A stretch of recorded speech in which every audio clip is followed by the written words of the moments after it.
Les habilitations de sécurité de la Fondation accordées au personnel représentent le niveau ou le type d'information auquel il a accès.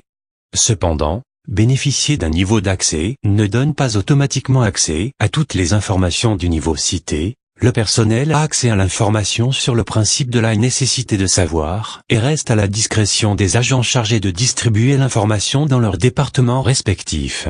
Niveau 0. Pour les utilisations officielles uniquement, le niveau 0 d'habilitation de sécurité est donné au personnel non essentiel, n'ayant pas besoin d'accéder aux informations concernant les objets anormaux ou entités confinées par la Fondation. L'accès de niveau 0 est généralement attribué au personnel administratif non sécurisé, à la logistique, ou à des postes d'entretien des installations qui n'ont pas accès aux données sensibles. Niveau 1. Confidentiel. Le niveau 1 d'habilitation de sécurité est donné au personnel travaillant à proximité, mais sans accès direct aux informations des objets anormaux ou entités confinées. Le niveau 1 d'habilitation est généralement accordé au personnel travaillant dans des bureaux, à la logistique, ou des postes d'entretien des installations ayant une capacité de confinement ou qui doivent traiter des informations sensibles. Niveau 2, restreint. Le niveau 2 d'habilitation de sécurité est donné au personnel de sécurité et de recherche qui a besoin d'un accès direct aux informations concernant des objets ou des entités anormales confinées. La plupart des équipes de recherche, des agents de terrain et des spécialistes du confinement ont un niveau 2 d'habilitation de sécurité. Niveau 3, secret. Le niveau 3 d'habilitation de sécurité est donné au personnel supérieur de sécurité et de recherche qui a besoin d'informations en profondeur concernant la source, comme les circonstances de la récupération, ou la planification à long terme du confinement d'un objet ou d'une entité anormale. La plupart des superviseurs de l'équipe de recherche, des directeurs de projet, des officiers de sécurité, des membres des équipes d'intervention, et des forces d'intervention mobiles (FIM) agissent avec un niveau 3 d'habilitation de sécurité. Niveau 4, top secret. Le niveau 4 d'habilitation de sécurité est donné au personnel supérieur de l'administration qui a besoin d'un accès à l'ensemble du site ou des renseignements territoriaux, tels que des données stratégiques à long terme concernant les opérations et les projets de recherche de la Fondation. Le niveau 4 d'habilitation de sécurité est habituellement accordé uniquement au directeur de site, au directeur de la sécurité, et au commandant des FIM. Niveau 5, Tomiel. Le niveau 5 d'habilitation de sécurité est donné au plus haut gradé du personnel administratif de la Fondation et accorde un accès illimité à toutes les données stratégiques, et également aux données sensibles. Le niveau 5 d'habilitation de sécurité est normalement donné seulement aux membres du Conseil des E5. La classification du personnel. Les classes sont assignées aux membres du personnel en se basant sur leur proximité avec les phénomènes, entités, ou objets potentiellement dangereux. Le personnel de classe A est celui jugé vital aux opérations stratégiques de la Fondation, et qui ne doit sous aucune circonstance s'approcher des anomalies. Lorsque les circonstances font que le personnel de classe A doit être à proximité directe d'anomalies, par exemple dans le cas d'installations contenant des unités de confinement, le personnel de classe A ne doit pas accéder aux zones de cette installation contenant les anomalies, et doit être gardé dans les zones sécurisées en toutes circonstances. En cas d'urgence, le personnel de classe A doit être immédiatement évacué dans un endroit prédéfini, sécurisé, et hors du site. Les membres du Conseil des E5 font toujours partie du personnel de classe A.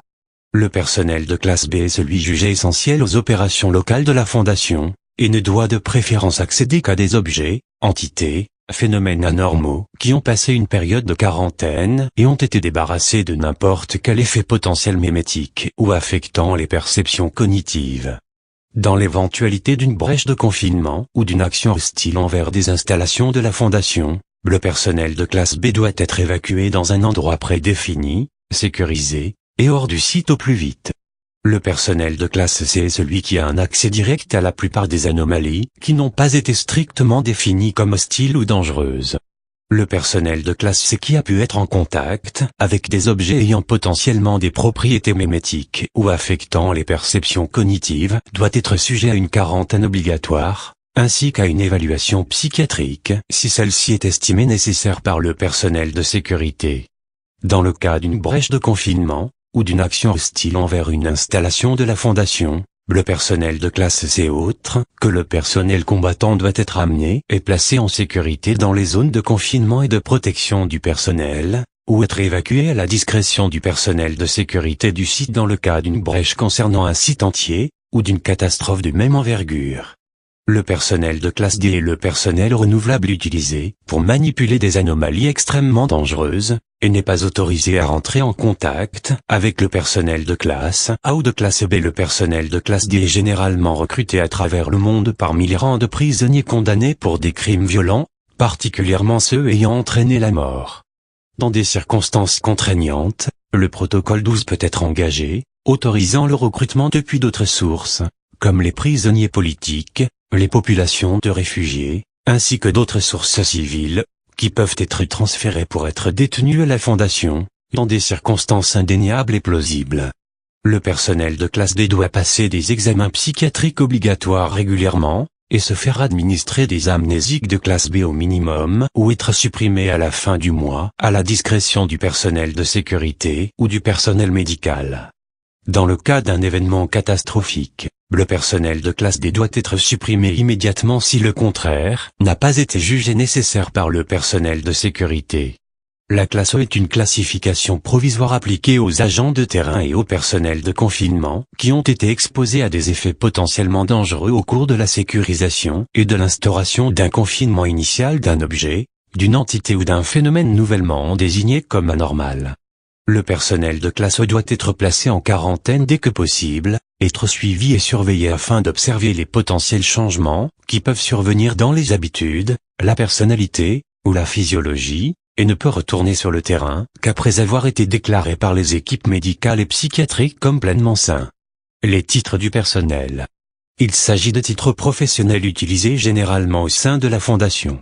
Le personnel des sites. Les spécialistes du confinement ont deux rôles principaux dans les installations de la Fondation.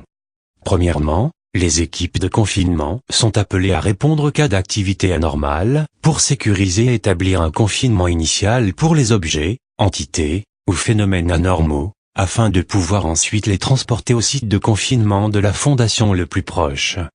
De plus, les ingénieurs et les techniciens sont appelés pour concevoir, améliorer et entretenir les unités de confinement, ainsi que les projets de confinement des objets, entités, et phénomènes que renferment les installations de la Fondation. Les chercheurs constituent la branche scientifique de la Fondation, venant des scientifiques les plus intelligents et entraînés de la planète. Avec des spécialistes dans tous les champs de compétences imaginables, de la chimie et la botanique à des sujets plus ésotériques comme la physique théorique ou la xénobiologie, le but des projets de recherche de la Fondation est de pouvoir mieux comprendre les anomalies inexpliquées et leur fonctionnement. Les officiers de sécurité des sites, souvent nommés simplement gardes, de la Fondation ont pour mission de maintenir la sécurité physique, ainsi que la sécurité d'information des projets, des opérations, et du personnel de la Fondation. Principalement recrutés dans le milieu militaire, les milieux policiers et de détention, les officiers de sécurité sont entraînés dans le maniement de tous les types d'armes conventionnelles, ainsi que dans une grande variété de plans de contingence couvrant la plupart des incidents pouvant mener à une brèche de confinement, comme par exemple une action hostile envers la Fondation.